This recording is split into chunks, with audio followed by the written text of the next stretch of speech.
Selamat datang pemirsa, Pasuruan Info hadir bahkan libur Anda bersama dengan pembawa acara yang membagikan berita-berita top 5 minggu ini. Dari curi motor di makam, maling di Nongko Jajar dihajar masa, hingga kantor kelurahan Gelanggang Bangil rusak parah akibat disambar petir. Inilah berita-berita yang akan kami sajikan.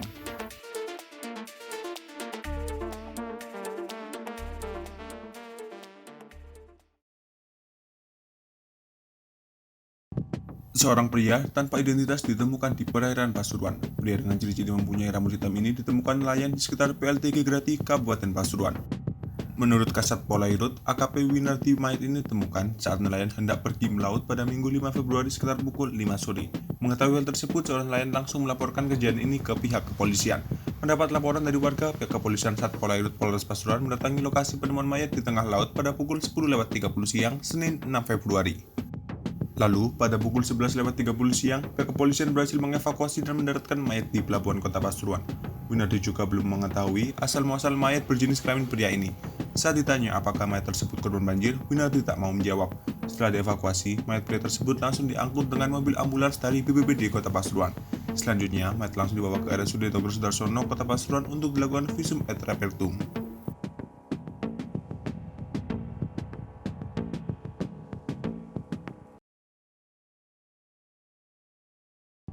Seorang maling motor di Dusun Bangking, Desa Gendro, Kecamatan Tutur, Kabupaten Pasuruan berhasil ditangkap warga. Ia ditangkap setelah ketahuan mencuri motor di kawasan makam. Dalam rekaman video yang didapat, seorang pria yang diduga maling motor tersebut diamankan warga di salah satu rumah. Warga geram karena pria tersebut diketahui akan mencuri motor milik warga. AKP Kusmani, Kapolsek Nongko Jajar mengatakan, aksi pencurian itu bermula saat salah seorang warga memarkirkan sepeda motor Supra dengan nomor N4198VA di kawasan pemakaman Desa Gendro pada Selasa 7 Februari sekitar pukul 5.30 petang. Tanpa disadari, ada seorang pria bernama Nardi, 43 tahun, warga Kecamatan Lawang, Kabupaten Malang, diduga pelaku ini terlihat mengawasi sepeda motor korban untuk dicuri. Pelaku mencuri sepeda motor dan terparkir di depan makam. Saat motor dihidupkan, korban mendengar sepeda motornya dibawa kabur oleh pelaku. Selanjutnya dikejar korban dan warga sekitar. Alhasil maling tersebut berhasil ditangkap dan diajar warga sekitar. Tak lama kemudian, tim Polsek Nongko Jajar datang untuk mengamankan pelaku dari amukan warga. Saat ini, pelaku sudah diamankan di Mako Polres Pasuruan dan dikenai pasal 363 KUHP tentang tindak pidana pencurian dengan pemberatan.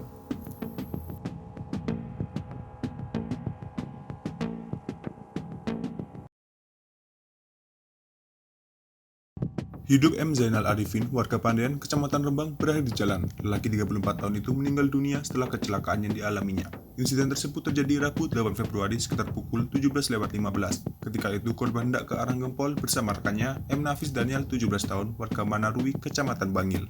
Keduanya berboncengan mengendarai motor Honda GL125K Nopol W3271NAL. Keduanya melajukan kendaraannya dengan kecepatan sedang dari arah Pasuruan. Hingga sampai di Cangkring Malang, Kecamatan Beci, petaka tak diharapkan itu terjadi. Diduga korban kurang perhatikan pandangannya, sehingga sampai di TKP tak mampu untuk menghindari motor lain di depannya.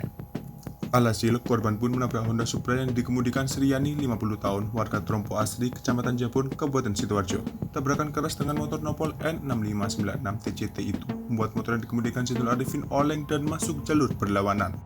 Ironisnya, saat bersamaan muncul kendaraan Chevrolet Spin yang dikemudikan Abdul Holis, 44 tahun, warga Gelanggang, Kecamatan Beci. Naas bagi Zainal Arifin karena ia kemudian diseruduk mobil berplat L1417AH itu. Tabrakan itu pun membuat Zainal Arifin mengalami luka parah, kaki kanannya robek, telinga kirinya keluar darah. Kanit Gakum Satlantas Polres Pasuruan Ibta Kunevi mengatakan jika korban meninggal saat perjalanan ke rumah sakit Pusdik Brimob Watu Kose. Sementara rekan korban M. Nafis Daniel mengalami luka lecet pada bahu dan tangan kanannya. Ia juga menderita robek pada pelipis matanya. Korban dirawat intensif di rumah sakit Pusdik Brimob Watu Kose. Sedangkan pengendara Honda Supra mengalami luka memar pada tangan kanannya. Korban dirawat di rumah sakit Masyitoh Bangil.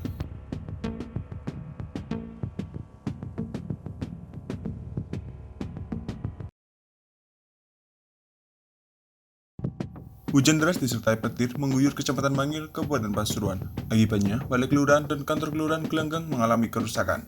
Peristiwa ini terjadi pada Kamis 9 Februari sekitar pukul 2.30 sore. Kerusakan yang dialami rata-rata bagian atap kantor kelurahan dan balai kelurahan. Terlihat, atap balai kelurahan yang terjatuh dan berserakan di lantai disertai tetesan bekas air hujan. Menurut Lurah Gelanggang, Muhtar, kerusakan balai kelurahan dengan luas 10 x 10 meter persegi tersebut cukup parah. Muhtar membeberkan terdapat beberapa barang elektronik yang rusak, di antaranya yakni 1 unit meteran listrik, 5 unit komputer, 3 unit printer, 1 unit televisi, 1 unit AC, 2 unit lemari es, 1 unit pompa air, dan 6 unit kipas angin. Saat kejadian, Muhtar langsung melaporkan ke BPBD Kabupaten Pasuruan dan petugas keamanan.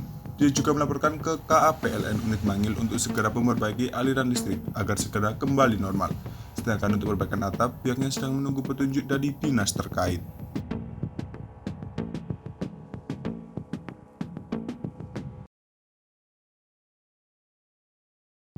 Sebuah truk pengangkut pasir terguling di pertigaan Tambarrejo, Kecamatan Keraton, Kabupaten Pasuruan. Peristiwa yang terjadi Jumat 10 Februari sekitar pukul 4 pagi menyebabkan arus lalu lintas Pantura merambat. Pantauan di lokasi, truk terguling tepat di tengah pertigaan. Badan truk menutup separuh jalur dari arah barat dan separuh jalur dari arah timur. Arus lalu lintas mengalami lambat karena hanya lajur lambat yang bisa dilintasi. Polisi tampak mengatur kendaraan dan memberikan water barrier di lajur cepat. Kanit Gakum Polres Pasuruan Kota, Ibtu Prasetyo Budiarto menjelaskan peristiwa bermula saat truk melaju dari arah timur ke barat. Setibanya di pertigaan, truk tiba-tiba menabrak median traffic light lalu terguling ke kanan. Prasetyo menambahkan, meskipun badan truk menutupi sebagian jalan tidak dilakukan pengaturan arus lalu lintas, dikarenakan lajur lambat dari masing-masing jalur masih bisa dilalui. Hingga pukul 9.30, muatan pasir di truk dibongkar. Setelah itu akan dilakukan evakuasi truk yang terguling.